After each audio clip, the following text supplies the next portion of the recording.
Welcome back to Community Connection. Up next, I have Dr. Dan Brennan, board-certified pediatrician with Sansum Clinic, here to talk about immunizations and vaccinations in our community. Welcome, Dr. Brennan. How are you? I'm doing great. Thank you so much, Kirsten, for having me today. This is a really important topic and something dear to my heart, so I appreciate the chance to get to talk about it today. Well, thanks for being here.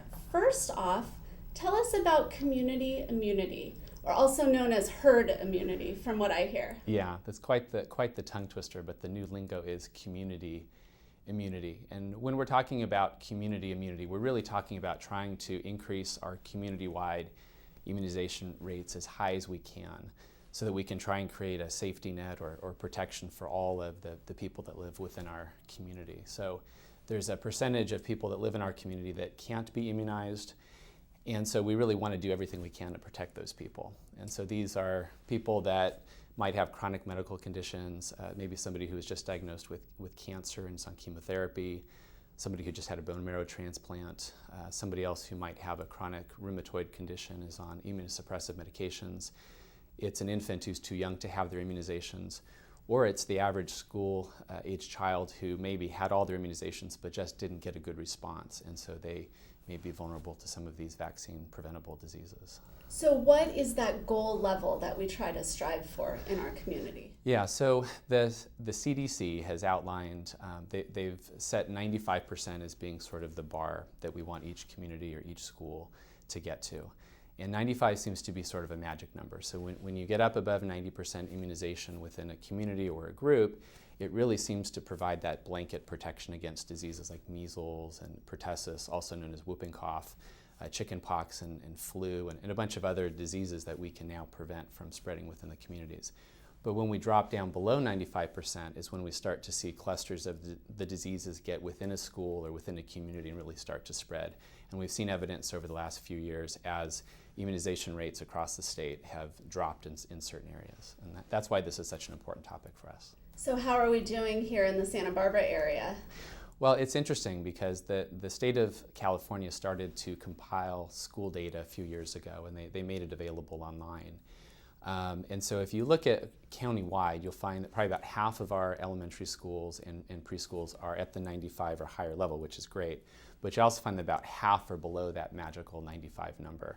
And some of them are actually quite below. And that's really what's gotten our interest together, because we have these potential pockets where there's a lot of vulnerable kids. And we really just don't want to see this illness, these diseases spread amongst those vulnerable populations.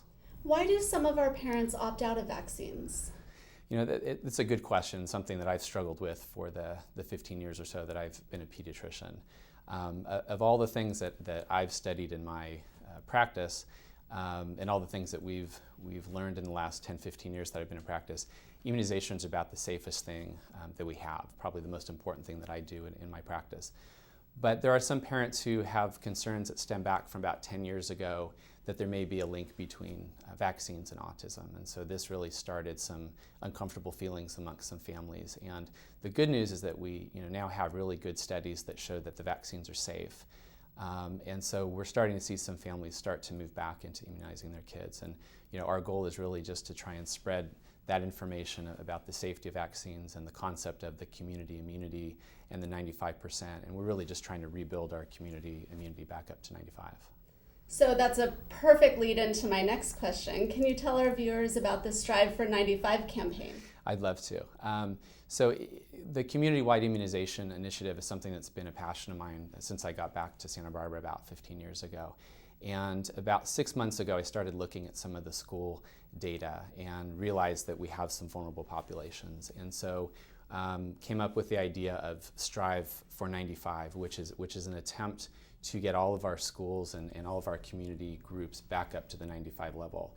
So what we started with at Sansum was just a simple sticker program. So just like you go to the voting booth and you vote and you get your sticker, well, we did something similar at Sansum, where parents come in, we talk a little bit about the importance of community immunity, and then they get a sticker.